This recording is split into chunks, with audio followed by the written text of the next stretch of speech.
ഒന്ന് രാജാക്കന്മാർ അധ്യായം 2. ദാവീദിൻ്റെ മരണമടുത്തപ്പോൾ ദാവീദ് പുത്രൻ സോളമനെ അടുത്ത് വിളിച്ച് ഇപ്രകാരം നിർദ്ദേശിച്ചു: മർത്യൻ്റെ പാതയിൽ ഞാനും പോകുന്നു. ധീരനായിരിക്കുക, പൗരുഷത്തോടെ പെരുമാറുക, നിന്റെ ദൈവമായ കർത്താവിൻ്റെ ശാസനങ്ങൾ നിറവേറ്റുക. മോശയുടെ നിയമത്തിൽ എഴുതിയിട്ടുള്ളതുപോലെ അവിടുത്തെ മാർഗത്തിൽ ചരിക്കുകയും അവിടുത്തെ ചട്ടങ്ങളും പ്രമാണങ്ങളും കൽപ്പനകളും സാക്ഷ്യങ്ങളും അനുസ്മരിക്കുകയും ചെയ്യുക. നിന്റെ എല്ലാ പ്രവൃത്തികളും ഉദ്യമങ്ങളും വിജയമണിയും. നിന്റെ സന്താനങ്ങൾ നേർവഴിക്ക് നടക്കുകയും പൂർണ്ണ ഹൃദയത്തോടും പൂർണ്ണ മനസ്സോടും കൂടെ എൻ്റെ മുൻപിൽ വിശ്വസ്തരായി വർത്തിക്കുകയും ചെയ്താൽ നിന്റെ സന്തതി ഇസ്രായേലിൻ്റെ സിംഹാസനത്തിൽ നിന്ന് അറ്റുപോവുകയില്ല എന്ന് കർത്താവ് എന്നോട് അരുളിച്ചെയ്ത വാഗ്ദാനം നിറവേറ്റേണ്ടതിന് നീ അവിടുത്തെ അനുസരിക്കുക. സെരൂയായുടെ മകൻ യോവാബ് എന്നോട് ചെയ്തത് എന്തെന്ന് നിനക്കറിയാമല്ലോ. അവൻ ഇസ്രായേലിലെ 2 സൈന്യാധിപന്മാരെ, നേറിൻ്റെ മകൻ അബ്നേറിനെയും യഥേറിൻ്റെ മകൻ അമാസായെയും കൊലപ്പെടുത്തി. യുദ്ധകാലത്തെ രക്തച്ചൊരിച്ചിലിന് പകരം വീട്ടാൻ അവൻ സമാധാനകാലത്ത് അവരെ വധിക്കുകയും രക്തം ചൊരിയുകയും ചെയ്തു. അവൻ നിരപരാധരെ കൊലപ്പെടുത്തി. അങ്ങനെ എൻ്റെ പാദുകങ്ങളും അരപ്പട്ടയും രക്തം പുരണ്ടിരിക്കുന്നു. ആകയാൽ നീ തന്ത്രപൂർവ്വം പ്രവർത്തിക്കുക. അവൻ വാർദ്ധക്യത്തിലെത്തി സമാധാനത്തോടെ മരിക്കാൻ ഇടവരുത്തരുത്. എന്നാൽ ഗിലെയാദ്കാരനായ ബർസില്ലായുടെ മക്കളോട് കാരുണ്യം കാണിക്കണം. നിന്റെ ഭക്ഷണമേശയിൽ അവരും പങ്കുചേരട്ടെ.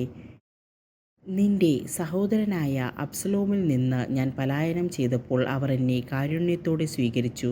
ബുഹ്റീംകാരനും ബെഞ്ചമിൻ ഗോത്രജ്ഞനുമായ ഗേരായുടെ മകൻ ശിമെയി നിന്നോടുകൂടെയാണല്ലോ. ഞാൻ മഹനായീമിലേക്ക് പോയപ്പോൾ എന്നെ കഠിനമായി ശപിച്ചവനാണവൻ. എങ്കിലും ജോർദാൻ കരയിൽ അവൻ എന്നെ എതിരേറ്റു. അതിനാൽ അവനെ ഞാൻ വാളിനിരയാക്കുകയില്ലെന്ന് കർത്താവിൻ്റെ നാമത്തിൽ സത്യം ചെയ്തിട്ടുണ്ട്.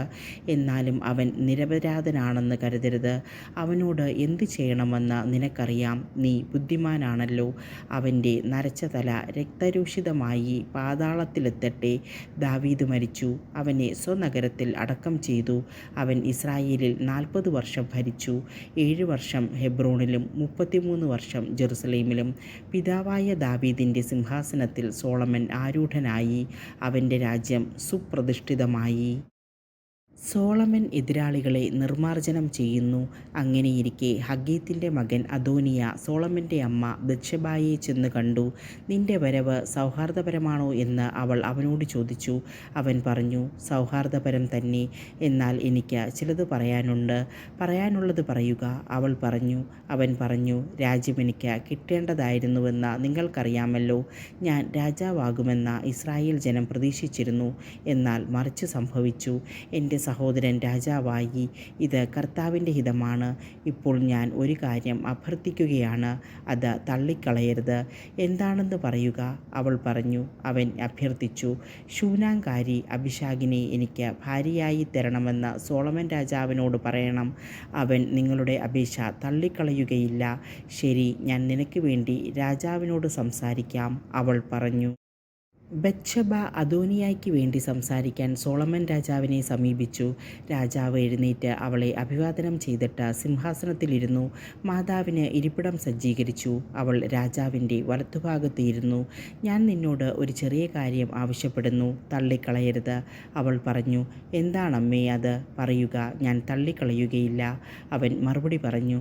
ശൂനാംകാരി അബിശാഗിനെ നിന്റെ സഹോദരൻ അദോനിയായ്ക്ക് ഭാര്യയായി കൊടുക്കണം. അവൾ പറഞ്ഞു. സോളമൻ രാജാവ് അമ്മയോട് ഇങ്ങനെ പ്രതിവചിച്ചു, ശൂനാംകാരി അബിശാഗിനെ അദോനിയായ്ക്ക് വേണ്ടി ചോദിക്കുന്നത് എന്താണ്? രാജ്യവും അവനു വേണ്ടി ചോദിക്കാമല്ലോ. അവൻ എൻ്റെ ജ്യേഷ്ഠനല്ലേ? പുരോഹിതൻ അബിയാതറും സെരൂയായുടെ മകൻ യോവാബും അവൻ്റെ പക്ഷമാണല്ലോ.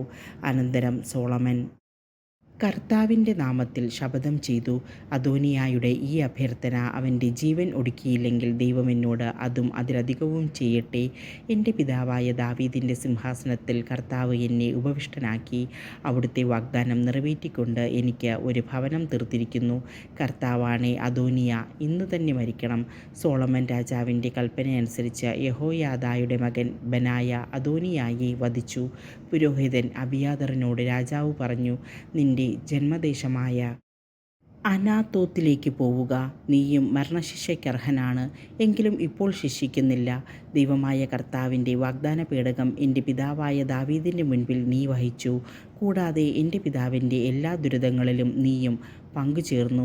സോളമൻ അബിയാതറിനെ കർത്താവിൻ്റെ പുരോഹിത സ്ഥാനത്ത് നിന്ന് നീക്കം ചെയ്തു.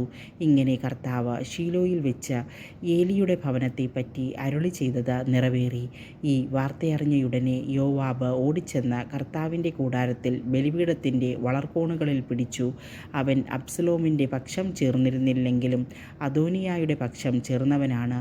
യോവാബ് കർത്താവിൻ്റെ കൂടാരത്തിൽ ബലിപീഠത്തിനരികെ നിൽക്കുന്നുവെന്ന് അറിഞ്ഞ സോളമൻ രാജാവ് ഉടനെ അവനെ കൊന്നുകളയുക എന്ന് പറഞ്ഞ് യെഹോയാദായുടെ മകൻ ബെനായായെ അയച്ചു.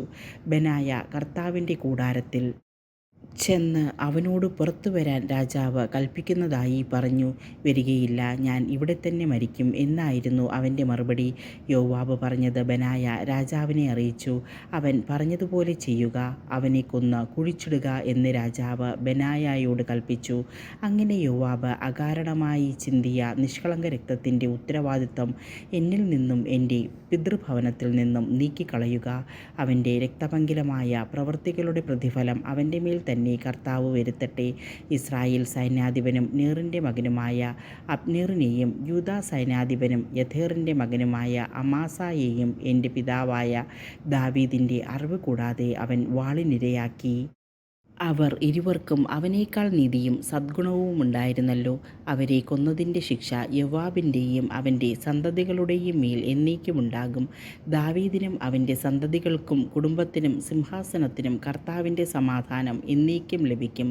യഹോയാദായുടെ മകൻ ബെനായ യോവാബിനെ വധിച്ച വിജനപ്രദേശത്തുള്ള അവൻ്റെ ഭവനത്തിൽ അടക്കം ചെയ്തു. രാജാവ് അവനു പകരം യഹോയാദായുടെ മകൻ ബെനായായെ സൈന്യാധിപനായി നിയമിച്ചു.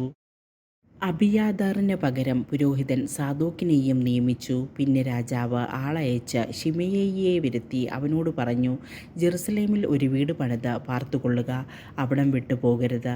പുറത്തിറങ്ങി കെദ്രോൺ തോട് കടക്കുന്ന നാളിൽ നീ മരിക്കുമെന്ന് ഓർമ്മിച്ചു കൊള്ളുക. നിന്റെ രക്തത്തിന് നീ തന്നെയായിരിക്കും ഉത്തരവാദി. ശരി, രാജാവായ അങ്ങ് കൽപ്പിക്കുന്നത് പോലെ ഞാൻ ചെയ്തു കൊള്ളാം എന്ന് ശിമെയി പറഞ്ഞു. അങ്ങനെ കുറേ കാലം അവൻ ജെറുസലേമിൽ വസിച്ചു. 3 വർഷത്തിന് ശേഷം ശിമെയിയുടെ 2 അടിമകൾ മാഹായുടെ മകനും ഗത്തിലെ രാജാവുമായ അക്കീഷിൻ്റെ അടുത്തേക്ക് ഓടിപ്പോയി. തൻ്റെ അടിമകൾ ഗത്തിലുണ്ടെന്ന് ശിമെയി അറിഞ്ഞു. അവൻ അടിമകളെ അന്വേഷിച്ച് കഴുതപ്പുറത്ത് കയറി ഗത്തിൽ അക്കീഷിൻ്റെ അടുത്തേക്ക് തിരിച്ചു. അവൻ അവരെ ഗത്തിൽ നിന്ന് മടക്കിക്കൊണ്ടുവന്നു. ശിമെയി ജെറുസലേം വിട്ട് ഗത്തിൽ പോയി മടങ്ങിയെത്തിയെന്ന് സോളമന് അറിവ് കിട്ടി. രാജാവ് ആളയച്ച് ശിമെയയെ വരുത്തി പറഞ്ഞു, ജെറുസലേം വിട്ടു പോകരുതെന്ന് ദൈവനാമത്തിൽ ഞാൻ നിന്നോട് ആജ്ഞാപിച്ചിട്ടുള്ളതാണ്.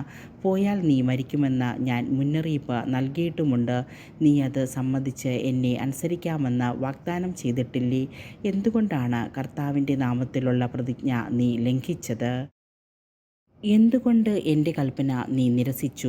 രാജാവ് തുടർന്നു, എൻ്റെ പിതാവായ ദാവീദിനോട് നീ പ്രവർത്തിച്ച തിന്മകൾ എന്തൊക്കെയാണെന്ന് നിനക്കറിയാമല്ലോ. കർത്താവിൻ്റെ ശിക്ഷ നീ അനുഭവിക്കണം. എന്നാൽ സോളമൻ രാജാവ് അനുഗ്രഹീതനായിരിക്കും. ദാവീദിൻ്റെ സിംഹാസനം കർത്താവിൻ്റെ മുൻപിൽ എന്നേക്കും സുസ്ഥാപിതമായിരിക്കുകയും ചെയ്യും. രാജാവ് യഹോയാദായുടെ മകൻ ബനായായോട് കൽപ്പിച്ചു. അവൻ ശിമെയയെ വധിച്ചു. അങ്ങനെ രാജ്യം സോളമൻ്റെ കയ്യിൽ സുസ്ഥിരമായി.